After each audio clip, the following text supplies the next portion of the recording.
Since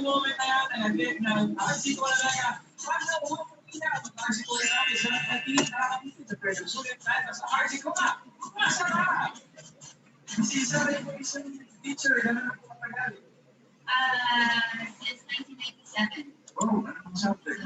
Hello. Hello po, sir. Good afternoon. Afternoon. Kamusta na kayo?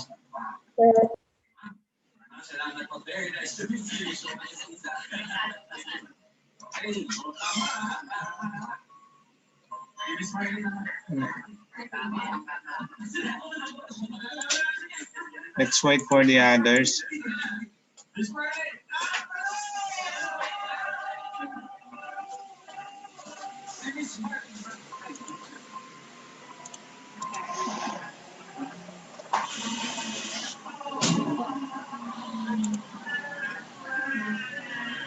Hello? Can you turn on your camera so that I can easily monitor? That's nice hair, Christian. Oh, Andre, Jason, nice cap, Jason. Rain, Cam, Sophia, Raisa, Joshua, Chelsea, Jangel. Can you turn on your cameras? Come on. Ayusin ko lang po sandali, sir. Nagloloko yata po.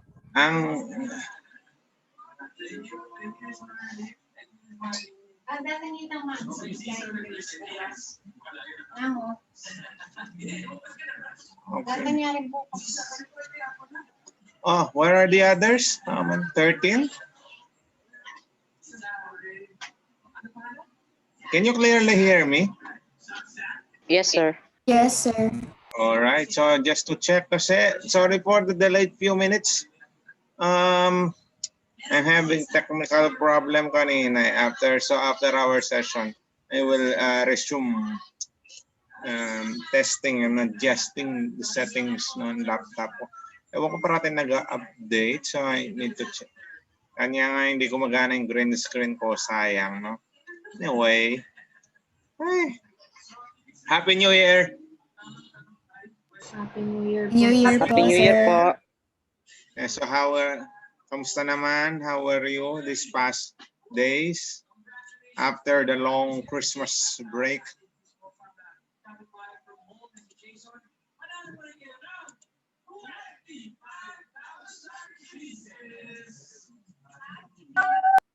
So we are already 16. I think we can formally start.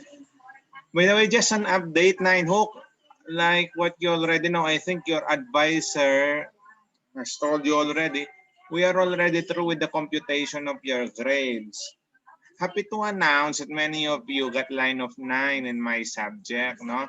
Some, to be honest, no, I won't mention their names. Some, the computed grade is 100, but of course, I will not reflect that because the ceiling, what's name is ceiling, no?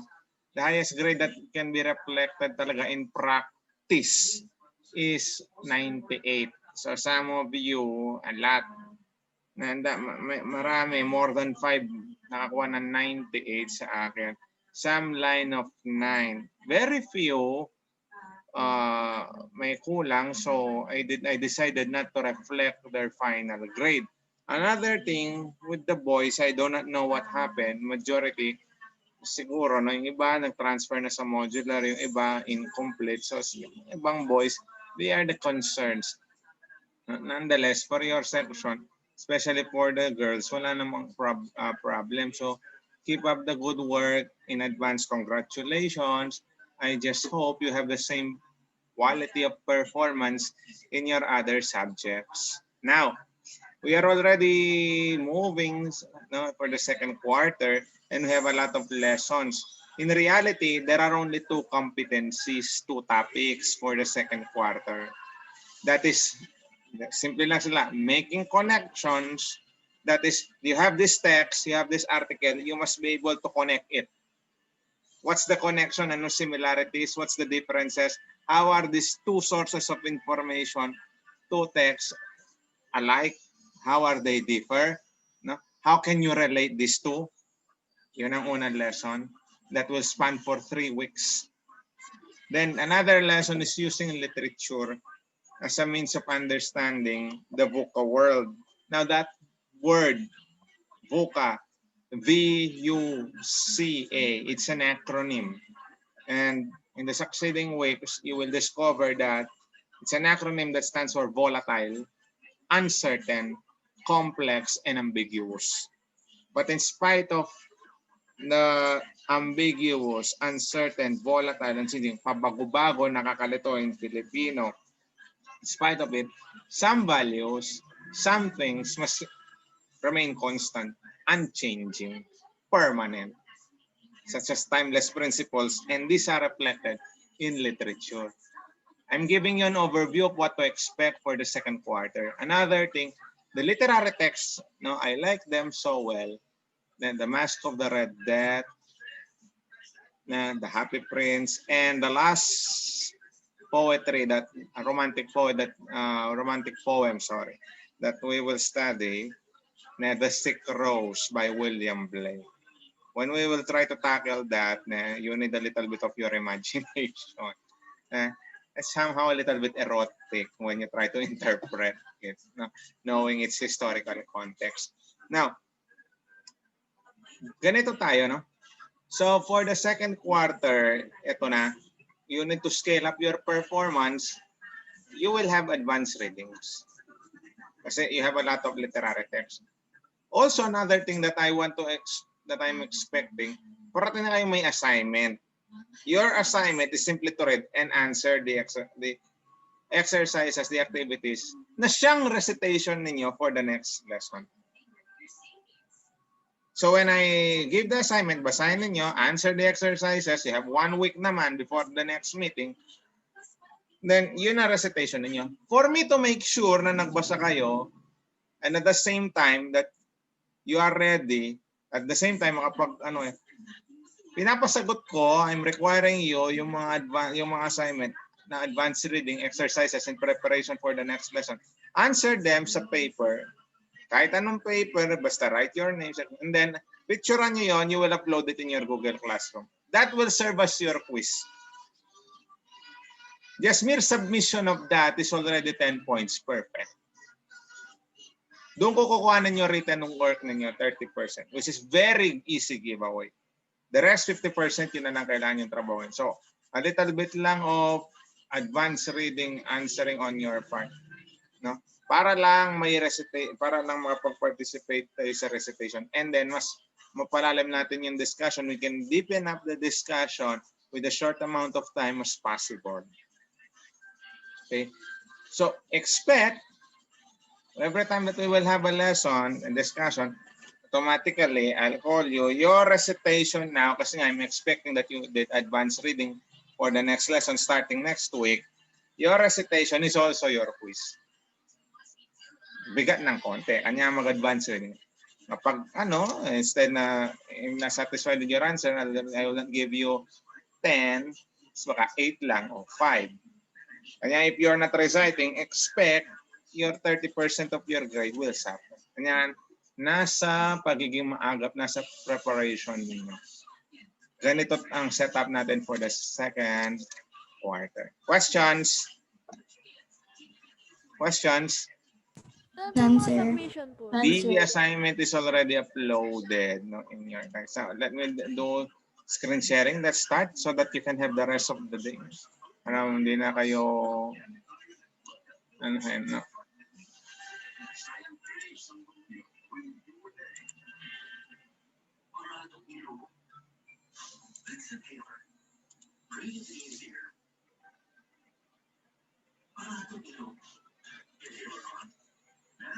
All right.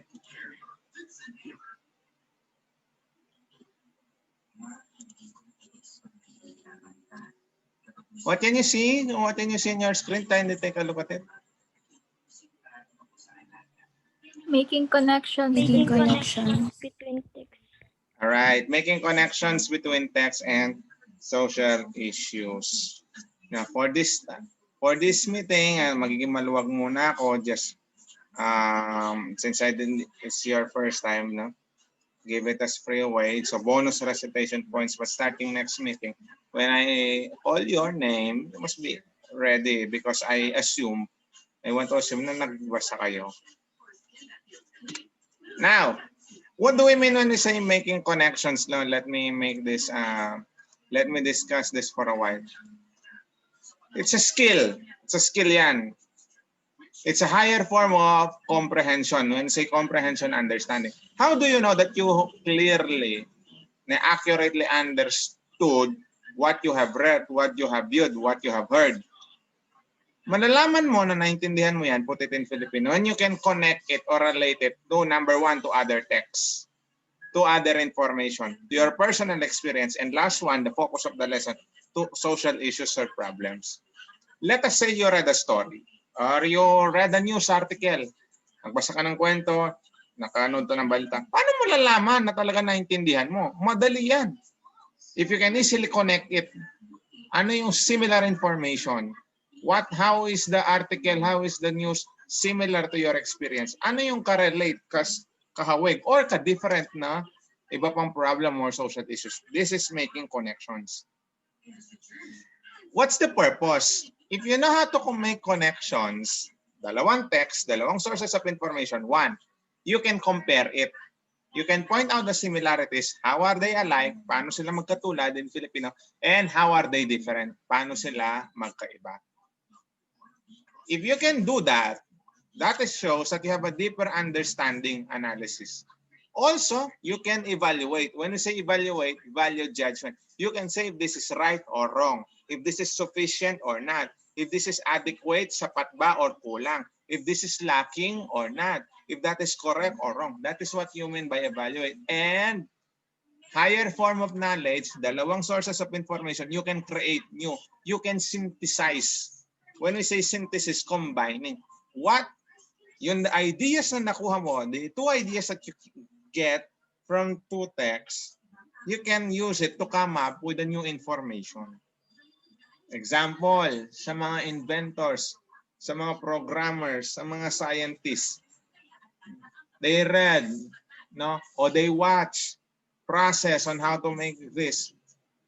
If they can combine the ideas to make a new product, a new code, a new recipe, or whatever, that is creating knowledge. Pero you cannot reach that level unless you are able to make connections. No? Now, in this lesson, there are two types of text that hopefully you can connect. Genres. When this word genre means classification type of text.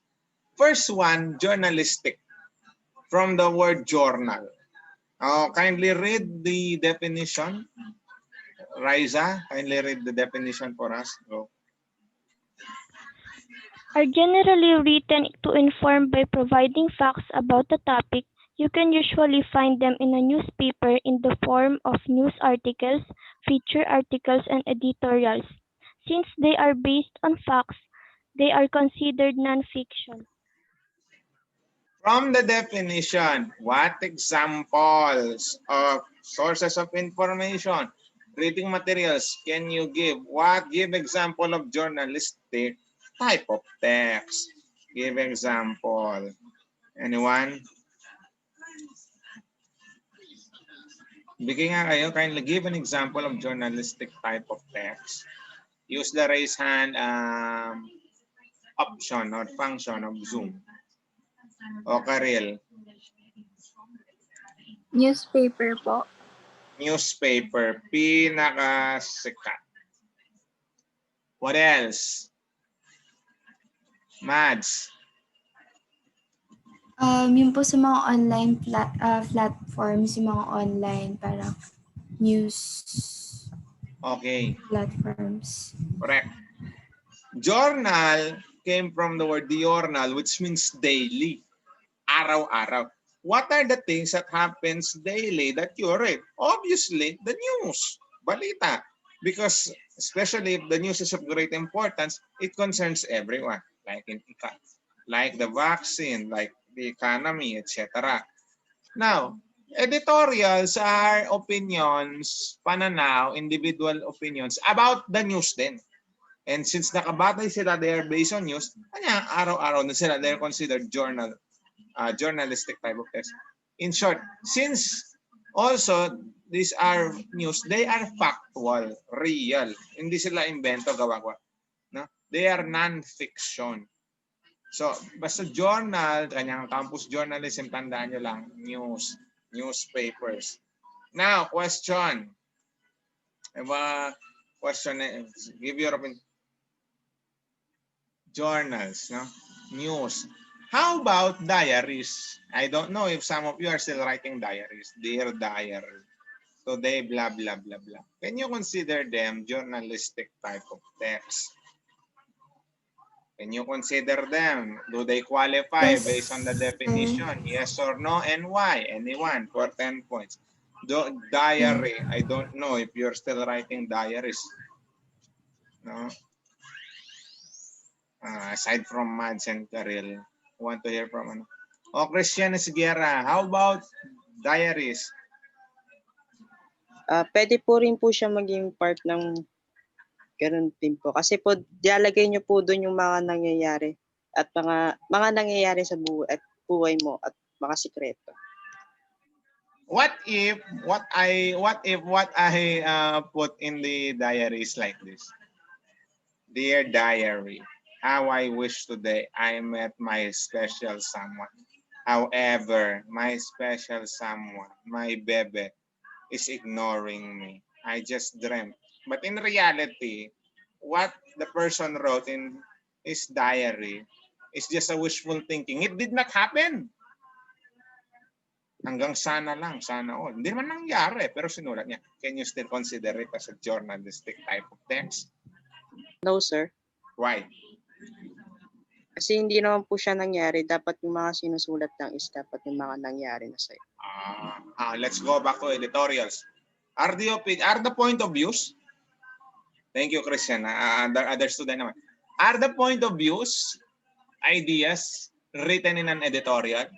Did they 101% became reality? What do you think? No, sir. Andali lang. Sino? Who is talking? Raise your hand.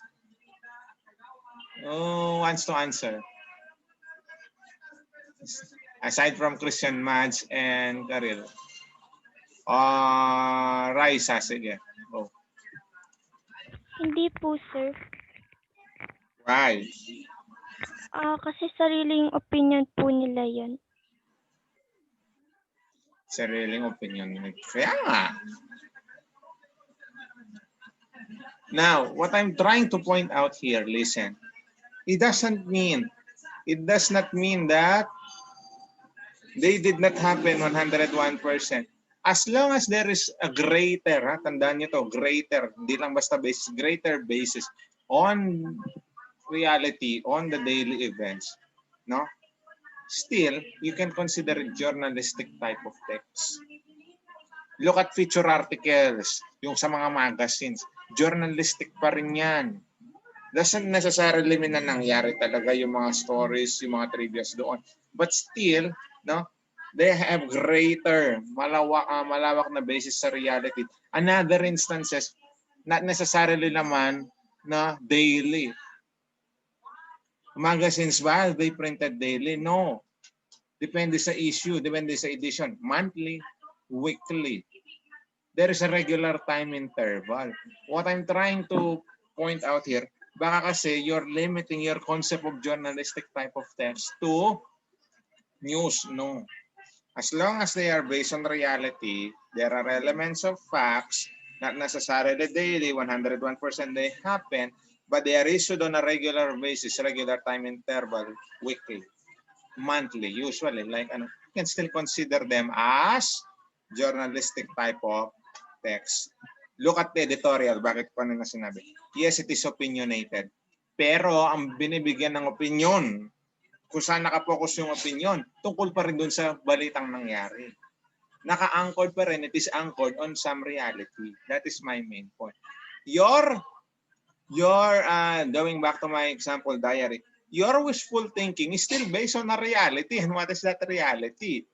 That you have been ignored. Yun ang nangyari on that day. You have been ignored by that special person. You're just expressing that reality in a form of a wishful writing, not necessarily a narrating story kung paano ka na-ignore. Did you get my point? Is that clear? Yes, sir. Nine Hooke. Binigyan ko niya ng Yes, text. sir. Okay, next. Question so far. Answer. None so far. None po. Next. This one. You are familiar with this. Literary text. I would like to kindly read the definition. Jangel, go. Your camera is turned off. Usually written for entertainment, they may come in form of a story or poem. These stories may be based on reality or in make-believe. These types of texts are generally focused on the artistic side of writing. Generally, they are found in storybooks and in some textbooks. Aside from those mentioned there, thank you, Jangel. What are the example of literary texts that you can think of? There are a lot. There are a lot of different types of literary texts. My goodness. Give one. Give one. When I call your name, give one, huh? So you have a lot. You have a lot of literary texts. Jason, give one.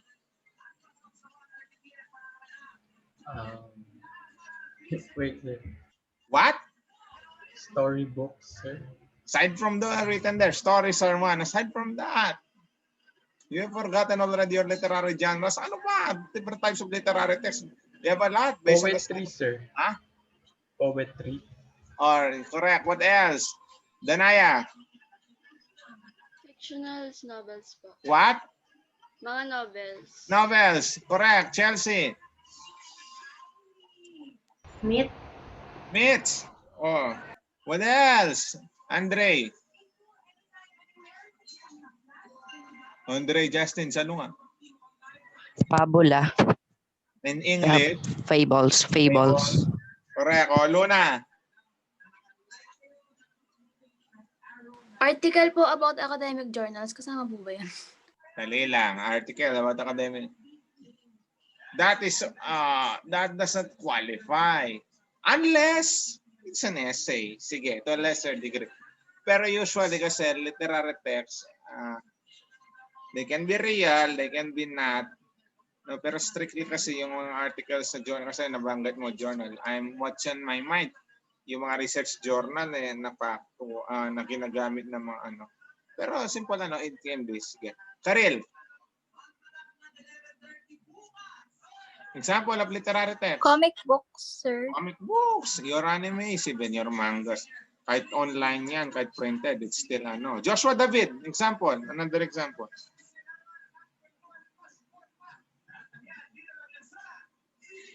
Joshua David.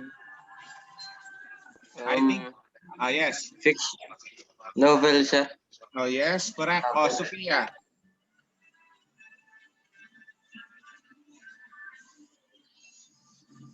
Sophia. Erica. Ano po? Textbooks. What? Textbooks po.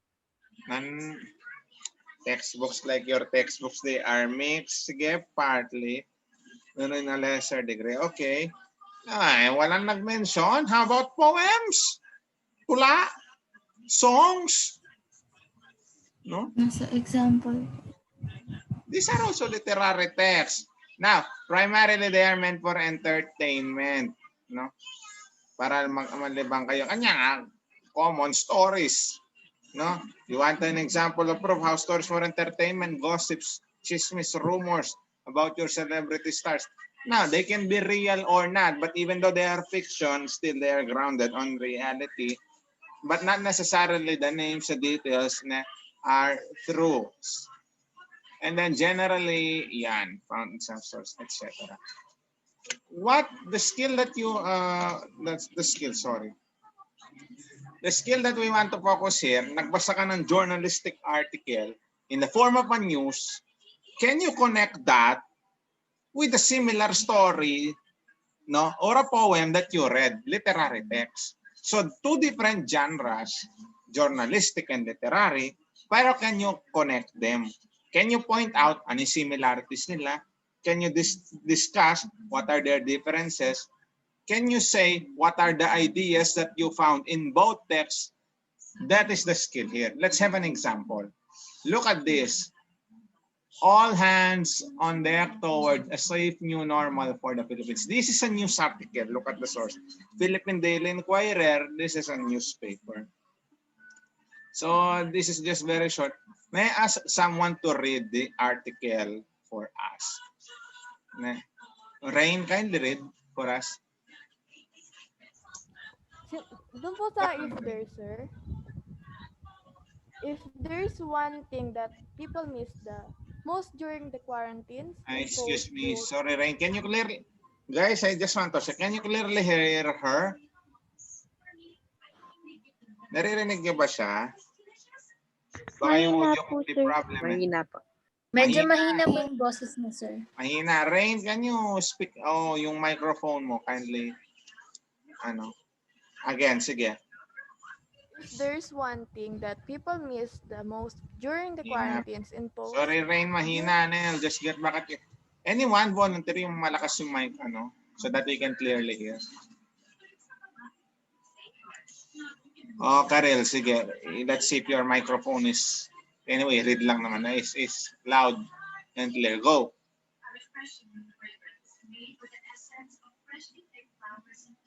Karel, karbong ko. Kindly read. Wait lang po, sir. Black po nakikita ko. Black man. Your problem is monitor. We just need to bear with this technicalities, technical issue. Isa microphone to monitor. How about the others? Andre, sige. Try natin.